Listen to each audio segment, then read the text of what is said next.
Hi வாங்க எல்லாருக்கும் காலை வணக்கம்.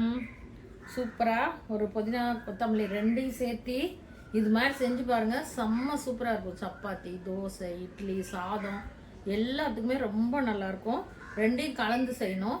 நான் இது ஒரு அரைக்கட்டு புதினா ஒரு கட்டு தான் இது. ஒவ்வொரு கட்டு பாருங்கள் எவ்வளோன்னு இருக்குது. இது ரெண்டையும் வச்சு சூப்பராக புதினா இலை கிள்ளிக்கோங்க. கொத்தமல்லி இந்த தண்டு முத்தனை தண்டை வரைக்கும் கட் பண்ணிவிட்டு அப்படியே பொடி பொடியாக கட் பண்ணி தண்ணியில் அலசிக்கோங்க. நம்மளுக்கு இதில் தான் நல்ல நிறைய சத்தே. எல்லோரும் என்ன பண்ணுறாங்க, இந்த முனையில் வரைக்கும் இந்த இலை வரைக்கும் இது மாதிரி கிள்ளிட்டு விட்டுறாங்க. அது மாதிரி கிள்ளாதீங்க. எவ்வளோ தூரம் இலசாக இருக்கோ அவ்வளோ தூரம் கிள்ளிக்கோங்க. பாருங்கள், இது வரைக்கும் ஒரே கிள்ளி. இது அப்படியே பொடி பொடியாக கத்தியில் கட் பண்ணி நல்லா அலசி வடிகட்டிடணும். வடிகட்டி வச்சு சூப்பராக செய்யலாம். வாங்க அது எப்படி செய்யலான்னு பார்க்கலாம். இந்த சேனல் பார்க்குறவங்க லைக் பண்ணுங்கள், கமெண்ட் பண்ணுங்கள், ஷேர் பண்ணுங்கள். புதுசாக பார்க்குறவங்களும் ஒரே ஒரு சப்ஸ்கிரைப் பண்ணி விடுங்க. எல்லோரும் என் பெல் பட்டன் டச் பண்ணிங்கன்னா தான் என் வீடியோ உங்களுக்கு உடனுக்குடன் வரும், பார்க்கலாம். வாங்க சூப்பராக புதினா கொத்தமல்லி வச்சு ஒரு சட்னி செய்யலாம். 10 சாப்பிட்டாலும் பத்தாது. இட்லி பாருங்கள் அவ்வளோ சாப்பிட்டா. புதினா சட்னி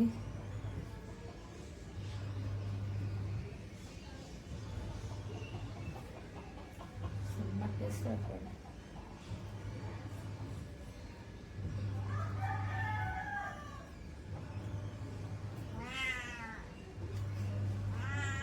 சூப்பராக இருக்குது. நீங்களும் இதே மாதிரி செஞ்சு சாப்பிடுங்க. வாங்க வீடியோக்குள்ளே போய் பார்க்கலாம். ஹாய் எல்லாருக்கும் காலை வணக்கம்.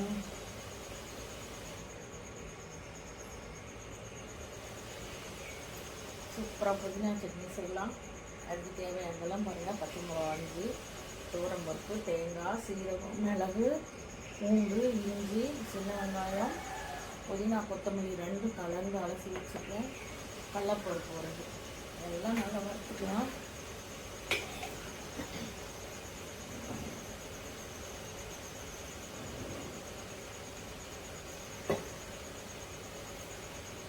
ஃபஸ்ட்டு கடலப்பருப்பு, துவரம்பருப்பு,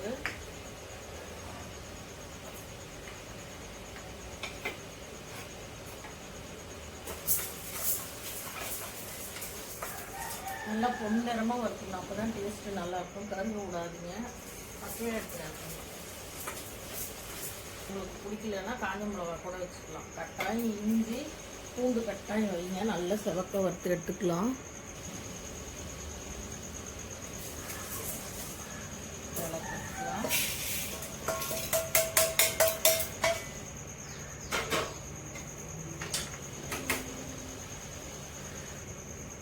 சீரகம் போட்டுக்கலாம். 1 ஸ்பூன் சீரகம் போடுங்க.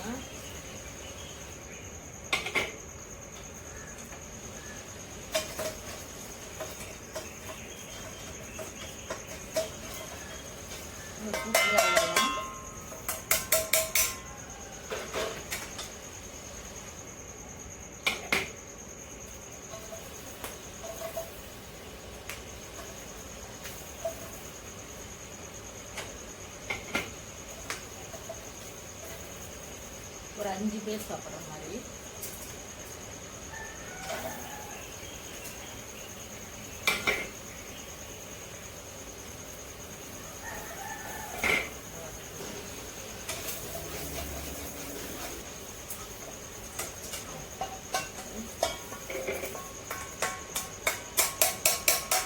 வெங்காயம்லாம் ஒரு 10 வாசனை போகிற அளவுக்கு எடுத்துக்கோங்க. புதினா நல்லா தண்ணி வடிகட்டி வச்சுருக்கேன். புதினா பாதி கொத்தமல்லி பாதி செஞ்சு பாருங்கள். செம்ம சூப்பராக இருக்கும் டேஸ்ட்.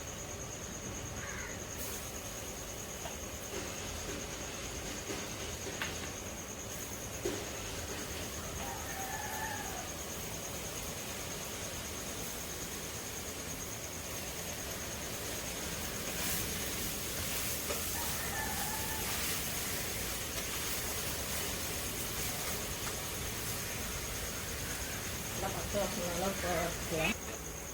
நிறைய இருக்காதுங்க, பச்சை வாசனை போகிற அளவுக்கு வருங்க. அப்போ தான் டேஸ்ட் நல்லாயிருக்கும். தக்காளி 2 போட்டுக்கலாம்.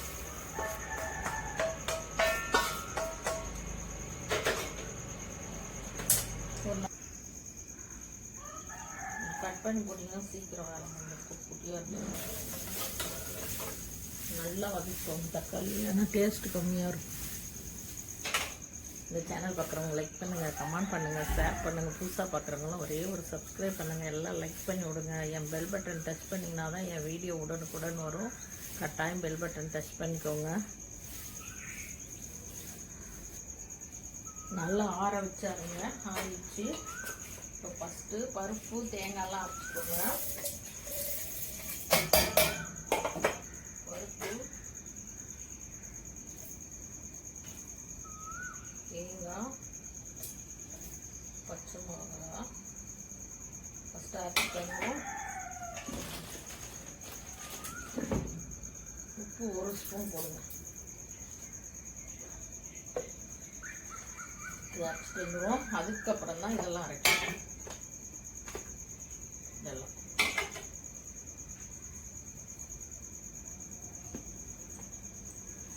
சட்னி ரொம்ப நைஸாக இருக்காதுங்க. இந்த மாதிரி ஒன்றும் பாதியமாக அரைங்க.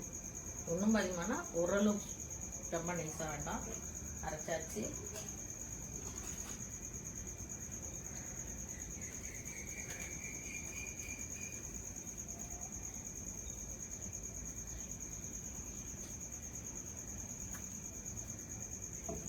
நிறைய நேரம் வச்சு சாப்பிட்றதுனா கை வைக்காதீங்க, கரண்டியில் வச்சு விட்டுக்கோங்க. உடனே சாப்பிட்றதுனா கை வச்சு விட்டு. இது நான் உடனே சாப்பிட்றது. தாளித்து வச்சுருக்கேன்.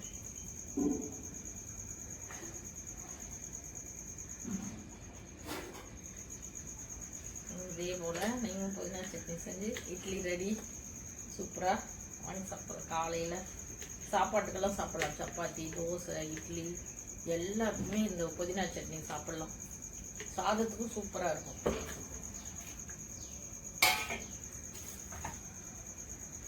லெமன் சாதம் செஞ்சாச்சு. இதுக்கு வாழைக்காய் பொரியல் செய்யணும். 10 சாப்பிட்டாலும் பத்தாது. இட்லி பாருங்க, அவ்வளோ சாப்பிட்டா. புதினா சட்னி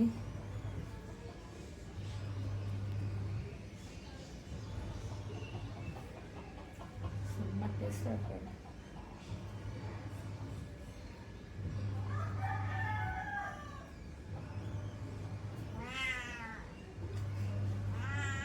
சூப்பராக இருக்குது. நீங்களும் இதே மாதிரி செஞ்சு சாப்பிடுங்க.